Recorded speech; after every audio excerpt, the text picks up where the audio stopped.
नमस्कार मित्रांनो, ॲडव्होकेट योगेश माकणे पाटील नेहमीप्रमाणे आपल्यासाठी कायद्याची सोप्या भाषेतल्या माहितीचा व्हिडिओ घेऊन येत आहे. तसेच सुप्रीम कोर्टाने आणि उच्च न्यायालयाने जे काही महत्त्वपूर्ण निवाडे दिलेले आहेत त्याचं विश्लेषण सोप्या भाषेमध्ये आपल्यापर्यंत पोहोचवण्यासाठी व्हिडिओ घेऊन येत आहे. आपण माझे व्हिडिओ पाहता, सबस्क्राईब करता, त्याला कमेंट देखील करता, त्याच्याबद्दल खूप खूप धन्यवाद.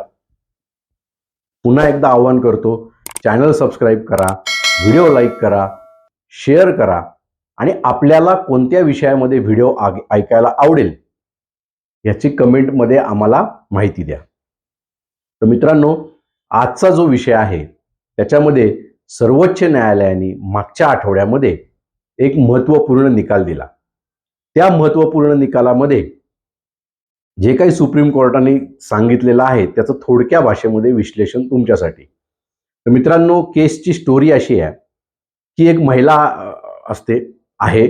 त्या महिलेनी तिच्या 2 पुरुष मित्रांबरोबर मिळून तिच्या पतीचा खून केलेला असतो आणि त्या तिघांनाही खुनाच्या आरोपामध्ये पोलीस अटक करतात. खुनाचा गुन्हा दाखल होतो आणि त्यांची ट्रायल कोर्टापासून सुरू होते, ती अगदी सुप्रीम कोर्टापर्यंत पोहोचते.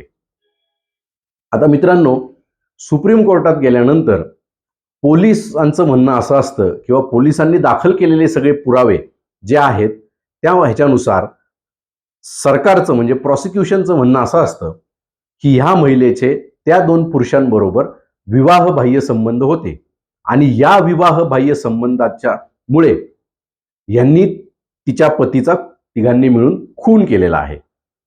तर सुप्रीम कोर्ट या केसमध्ये असं म्हणतं की पोलिसांनी जे दाखल केलेले सगळे पुरावे आहेत ज्यातनं विवाहबाह्य संबंधांचा रिलेशन जोडू शकतो, त्यामध्ये जे टेलिफोनिक रेकॉर्ड म्हणजे झालेले phone calls, social media chat ज्याच्यामध्ये व्हॉट्सअप, इंस्टाग्राम, टेलिग्राम, फेसबुक सारखे चॅटिंग आहे जे दाखल केलेलं आहे, त्या दाखल केलेल्या चॅटिंगमध्ये कुठेही त्या महिलेनी त्या 2 पुरुषांना जे खुनामध्ये सामील आहेत त्या 2 पुरुषांना माझं तुमच्यावरती प्रेम आहे किंवा आपल्या दोघांना मिळून माझ्या पतीचा खून करायचा आहे असं कुठल्याही प्रकारचं मेसेजिंग त्या महिलेद्वारे त्या 2 पुरुषांना केलं गेलेलं नसल्याने सुप्रीम कोर्टाने त्या महिलेची तिच्या पतीच्या खुनातनं निर्दोष सुटका केली. तर मित्रांनो, याच्यामध्ये सुप्रीम कोर्टचं म्हणणं असं आहे की एखाद्या महिलेनी एखाद्या पुरुषाला फोन केलेले आहेत, एखाद्या महिलेनी एखाद्या पुरुषाला मेसेजेस केलेले आहेत, याचा अर्थ त्या महिलेचे विवाहबाह्य संबंध होते असं गृहीत धरता येणार नाही.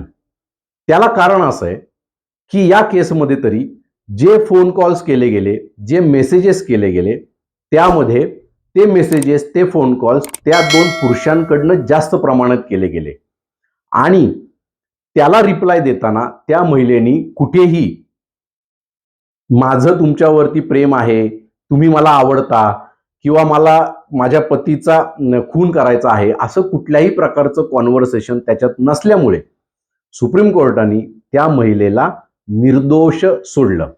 पण त्याच वेळेस ते जे 2 पुरुष होते जे त्या खुनामध्ये सामील होते त्यांना मात्र सुप्रीम कोर्टाने 1 वर्षाची शिक्षा ठोठावली पुरावे नष्ट करण्यासाठी. कारण पुरावे नष्ट करताना त्या 2 पुरुषांनी त्यांचे कॉन्व्हर्सेशन्स, त्यांचे फोन रेकॉर्ड्स डिलीट करण्याचा प्रयत्न केला. तसेच त्या महिलेच्या पतीचा जो खून झालेला होता ते जे शव होतं, बॉडी होती, ती बॉडी देखील नष्ट करण्याचा प्रयत्न केला आणि म्हणून सुप्रीम कोर्टाने त्या दोघांना मात्र पुरावे नष्ट करण्यासाठीची शिक्षा म्हणून 1 वर्षाची शिक्षा दिली. तर मित्रांनो, ही जी केस आलेली आहे किंवा हे जे जजमेंट आलेलं आहे, हे जजमेंट सगळ्या केसेसला आहे असं लागू होऊ शकत नाही. कारण यातल्या फॅक्ट्स ह्या इतर केसपेक्षा वेगळ्या आहेत. जसं विश्लेषण केलं गेलंय की टेलिफोनिक कॉन्व्हर्सेशन किंवा सोशल मीडिया चॅट मध्ये नक्की काय आहे ज्यांनी खून केलेला आहे किंवा जे त्या खुनामध्ये सामील आहेत त्यांचा हेतू हा त्या माणसाचा खून करणं आहे का, त्यांचा हेतू विवाहबाह्य संबंध ठेवणं आहे का, या धर्तीवरती सर्वोच्च न्यायालयाने हे जजमेंट दिलेलं आहे. मित्रांनो, अपेक्षा करतो की हे जजमेंटचं विश्लेषण तुम्हाला कळलं असेल, आवडलं असेल. व्हिडिओ लाईक करा, शेअर करा, चॅनल सबस्क्राईब करा आणि जास्तीत जास्त लोकांपर्यंत माहिती पोहोचवा. धन्यवाद.